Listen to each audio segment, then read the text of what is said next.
இந்தியாவின் உயர்ந்த சிவிலியன் விருது பாரத ரத்னா 2024 5 பேர். கர்பூரி தாக்கூர் மட்டும் இறந்த பிறகு KLMன்னு வரிசலாக சர்ன்னு வரும்.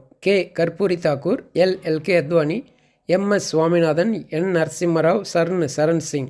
கர்பூரி தாக்கூர் 100வது பிறந்த வருடம் பீகார் சிஎம்மாக இருந்தார். சோசியலிஸ்ட், ஜன்நாயக்னு சொல்லுவாங்க. LK அத்வானி டெப்டி பிஎம்மாக இருந்தார், ஹோம் மினிஸ்டராக இருந்தார். அவரோட சர்வீஸ்க்காக கொடுத்துருக்காங்க. MS Swaminathan agro scientist, father of Indian green revolution சொல்லுவாங்க. ஃபாதர் ஆஃப் எக்கனாமிக் எக்காலஜின்னு சொல்லுவாங்க. ஃபுட் ப்ரைஸ் வாங்கின முதல் இந்தியர். MSSRF ஃபவுண்டேஷன் சென்னையில் தொடங்கியிருக்காரு. நரசிம்மராவ் முதல் south Indian PM, 9th PM. N 9th ஞாபகம் வச்சுங்க. Charan Singh S 5th, S5 மாதிரி இருக்கும். எக்கனாமிக் ரிஃபார்ம்ஸ், LPGன்னு சொல்கிறது, மண்டல் இஷ்யூ, அயோத்தி இஷ்யூ இதெல்லாம் டேக்கிள் பண்ணார். சரண் சிங் டிசம்பர் 23 அவரோட பிறந்தநாள்